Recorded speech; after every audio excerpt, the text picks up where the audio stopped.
오늘 보실 하나님의 말씀은 베드로전서 5장 8절에서 11절까지 말씀입니다. 베드로전서 5장 8절에서 11절까지 말씀입니다. 제가 읽어드리겠습니다. 근신하라 깨어라 너희 대적 마귀가 우는 사자같이 두루다니며 삼킬 자를 찾나니 너희는 믿음을 굳건하게 하여 그를 대적하라. 이는 세상에 있는 너희 형제들도 동일한 고난을 당하는 줄을 알미라. 모든 은혜의 하나님 곧 그리스도 안에서 너희를 부르사 자기의 영원한 영광에 들어가게 하신 이가 잠깐 고난을 당한 너희를 친히 온전하게 하시며 굳건하게 하시며 강하게 하시며 터를 견고하게 하시리라. 권능이 세생무구하도록 그에게 있을지어다. 아멘. 베드로전서 5장 앞부분에서 교회의 지도자들과 성도들에게 베드로는 겸손하라는 메시지를 전했습니다. 겸손은 세상과 자기 자신을 구별하는 것입니다. 하나님 앞에서 호람대어의 정신으로 자기 자신의 자리를 지키는 것입니다. 또한 겸손은 자기 자신을 낮추는 것입니다. 낮아질 때 비로소 하나님을 사랑하고 이웃을 사랑할 수 있으며, 낮아질 때 스스로가 높아지는 게 아니라 하나님이 우리 자신을 높이시는 걸 경험하게 됩니다. 그래서 참된 겸손의 자리에는 하나님의 은혜와 하나님의 주권 그리고 하나님의 함께하심이 뚜렷하게 보이는 거죠. 겸손의 마음을 품는 푸른 초장 교회 성도들 되기를 소원합니다. 여러분, 겸손한 자는 믿음의 본이 됩니다. 오늘 베드로가 전하는 메시지는 믿음을 굳건하게 하라인데요. 지난 본문 베드로전서 5장 7절에 나오는 염려를 다 주께 맡기라 라는 말과 자연스럽게 이어집니다. 성도들로 하여금 겸손의 자리를 떠나 교만의 자리로 가게 만드는 가장 큰 요소 중 하나가 뭐죠? 바로 염려입니다. 염려는 하나님 앞에서 우리의 위치를 이탈하게 만듭니다. 8절을 보십시오. 근신하라 깨어라 너희 대적 마귀가 우는 사자같이 두루다니며 삼킬 자를 찾나니. 여러분, 우리 대적 마귀가 우는 사자와 같이 우리를 찾고 계속해서 우리를 넘어뜨리려고 합니다. 우는 사자와 같다는 말은 배고픈 사자가 조용히 숨어 있다가 방심한 동물을 덮치는 모습을 말해주고 있습니다. 여기서 삼킨다는 표현은요, 물어뜯는다는 표현입니다. 단순한 방해가 아니라 우리의 신앙 자체를 무너뜨리는 공격입니다. 사탄은 우리로 하여금 어떤 문제를 끊임없이 생각하게 만들고 걱정하고 염려하게 만들어 하나님의 전능하심과 주권을 의심하게 만듭니다. 하나님의 은혜에 대한 감사하는 우리의 마음을 물어뜯어 자기뿐만 아니라 다른 이웃과 가족과 하나님을 원망하게 만듭니다. 점점 더 말씀을 가까이 하지 못하게 만들죠. 점점 하나님으로부터 멀어지게 만들죠. 염려는 그만큼 무서운 적입니다. 따라서 우리는 염려를 다 주께 맡기기 위해서 근신하고 깨어 있어야 합니다. 근신한다는 건요, 염려와 시험이 찾아올 때 그냥 따라가지 않고 진지하게 생각해 보는 것입니다. 자신의 감정에 그냥 휘둘리지 않고 잠시 멈춰서서 그 감정이 요동칠 때 잠시 멈춰서서 생각해 보는 것입니다. 깨어 있다는 건요, 매일 말씀을 생각하고 묵상하며 기도하면서 자신의 마음을 지키는 것입니다. 그 가운데 자신의 말과 행동과 관계 등을 점검해 보는 것입니다. 그때 비로소 우리는 객관적으로 우리를 찾아오는 근심, 걱정, 염려, 시험, 유혹 등을 대적할 수 있습니다. 9절 말씀을 보십시오. 너희는 믿음을 굳건하게 하여 그를 대적하라. 이는 세상에 있는 너희 형제들도 동일한 고난을 당하는 줄을 알미라. 이어서 베드로는 성도들에게 믿음을 굳건하게 하라고 말합니다. 우리는 믿음으로 마귀를 대적해야 합니다. 믿음으로 대적한다는 건 근신하고 깨어서 모든 염려를 다 주께 맡기는 것입니다. 이는 소극적인 표현이 아니라 적극적인 표현입니다. 단순히 우리 마음의 태도의 변화가 아니라 그리스도의 복음에 뿌리 박힌 신뢰입니다. 염려를 다 주께 맡기라. 여러분, 우리가 가진 믿음조차도 우리의 능력이 아닌 하나님이 우리에게 주신 은혜의 선물입니다. 그렇기에 믿음을 굳건히 한다는 건 우리 자신의 힘을 키우는 게 아니라 하나님께 더욱 붙들리는 것입니다. 예수님의 생명나무에 꼭 붙은 가지가 되어서 예수님으로부터 흘러나오는 생명수를 공급받아 살아가는 것입니다. 여러분, 염려를 다 주께 맡기기 위해 우리는 근신하고 깨어 있어야 합니다. 이 말은 또 다른 말로 하면 훈련한다라는 말입니다. 운동선수가 체력 훈련을 계속해서 해야 경기에서 버틸 수 있듯 성도도 믿음을 단련하지 않으면 마귀의 시험을 이길 수가 없습니다. 그런데 운동선수에게는 코치가 있죠. 우리 또한 최고의 코치가 있습니다. 누구죠? 바로 예수님이십니다. 예수님은 말씀으로 우리를 훈련시키십니다. 예수님은 기도로 우리를 훈련시키십니다. 예수님은 직접 믿음의 본을 삶의 본으로 보여주심으로 우리를 훈련시키십니다. 우리는 예수님의 훈련생, 제자들입니다.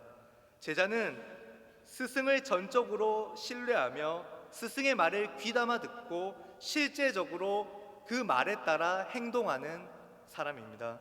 우리는 적극적으로 예수님을 따라가는 제자들입니다. 제자들이라는 표현에서 알 수 있듯 우리의 믿음의 경주는 혼자 하는 경주가 아닙니다. 믿음의 동력자들이 있죠. 우리 교회 공동체가 있죠. 9절 뒷부분에 이렇게 기록되어 있습니다. 이는 세상에 있는 너희 형제들도 동일한 고난을 당하는 줄 알미라. 혼자가 아니라서 외롭지 않습니다. 그러므로 고난이 있어도 우리는 힘을 낼 수 있습니다. 이 세상의 한복판에 살아가는 우리 그리스도인들이 당하는 고난은 합당한 고난이라고 했습니다. 고난은 기쁨과 기도와 감사를 배우는 훈련장입니다. 예수님의 제자들은 각자가 살아가는 삶의 영역에서 예수님처럼 의로운 고난을 합당하게 받아들이고 고난 속에서도 선을 행함으로 하나님께 영광을 올려드리며 하나님이 원하시고 바라시는 아름다운 삶의 열매들을 맺을 수 있습니다. 그러므로 여러분, 고난과 염려 속에서도 자신의 감정을 따라가지 않고 멈춰서서 말씀과 기도로 무장하여 마음을 지키며 모든 것을 우리 주님께 맡겨드리는 신실한 믿음의 사람들이 되길 소원합니다. 중요한 건 능동입니다. 하나님을 가까이 하려고 더욱더 치열하게 노력하는 능동.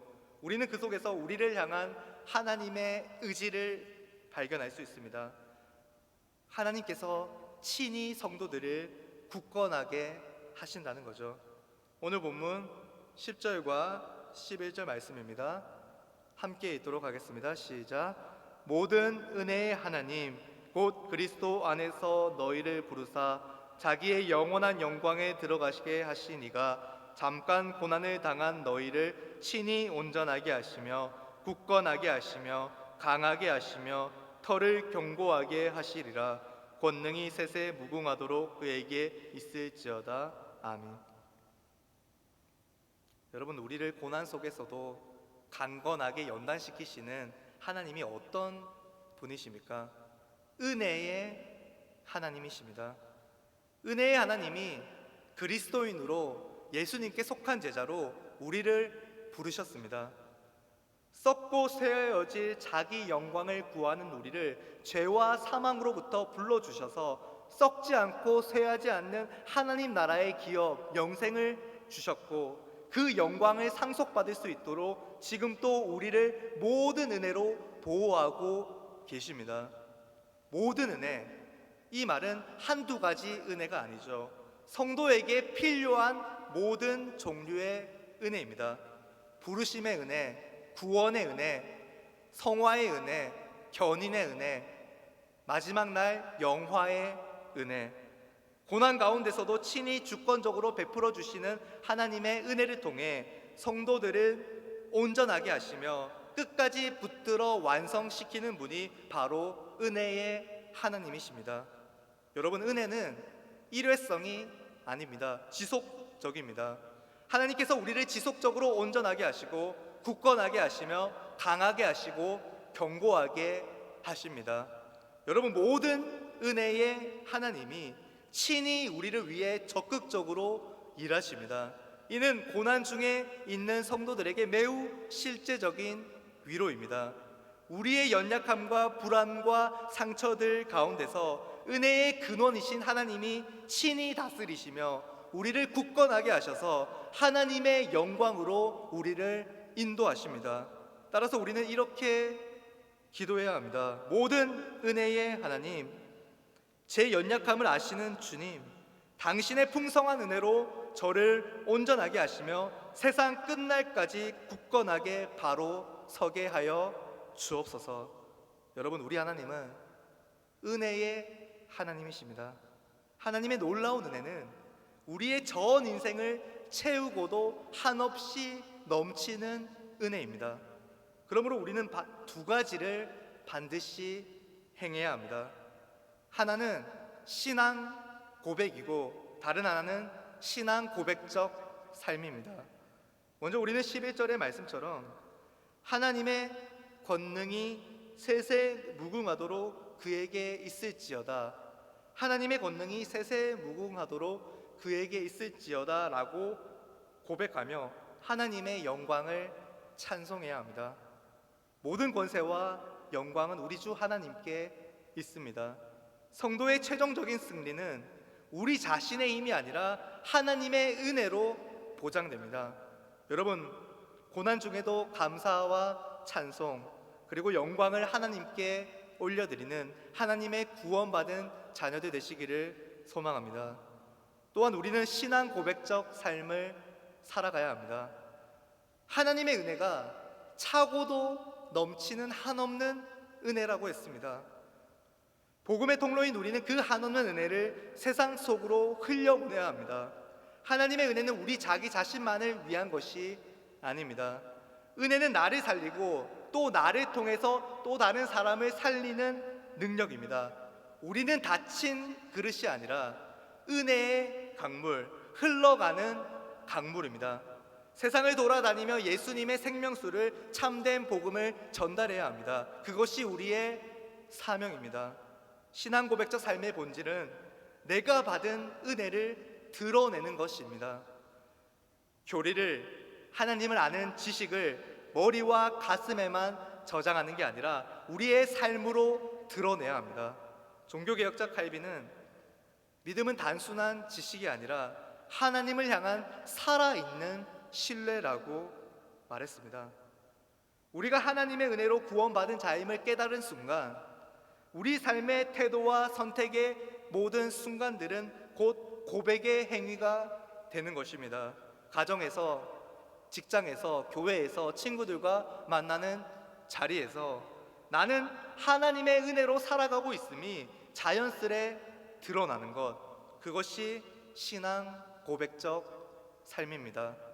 여러분, 우리가 살아가는 일상이 삶의 예배이자 신앙 고백서입니다.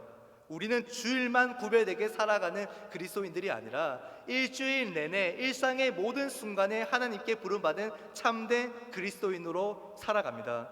우리의 정체성을 잊지 맙시다.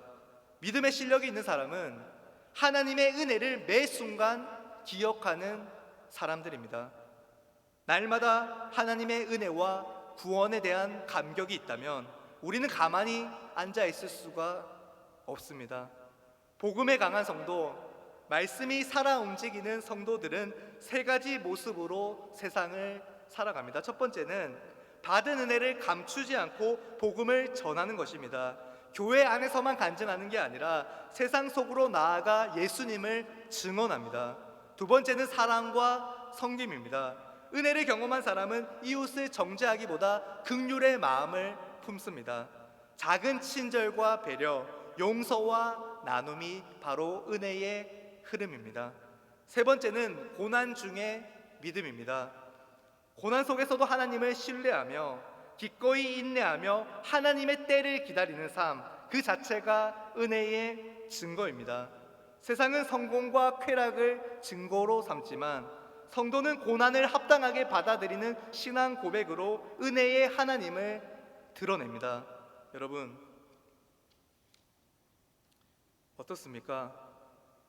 이와 같이 은혜가 흘러가는, 은혜를 드러내는 삶을 살아내고 계십니까? 자기를 자랑하는 게 아니라 은혜의 하나님을 우리 삶의 작은 일들을 통해 세상 가운데 드러냅시다. 세상 속에 보여지는 우리의 선한 행실은 결국 하나님께 영광을 올려드리는 일이 됩니다. 여러분, 우리 한 사람 한 사람은 하나님의 은혜의 강물입니다. 은혜는 우리 안에서만 머무는 게 아니라 강물처럼 흘러서 온 세상을 적십니다. 온 세상에 하나님의 진리와 선함과 아름다움을 드러내는 것, 그것이 우리 인생의 가장 값진 일이 될 것입니다.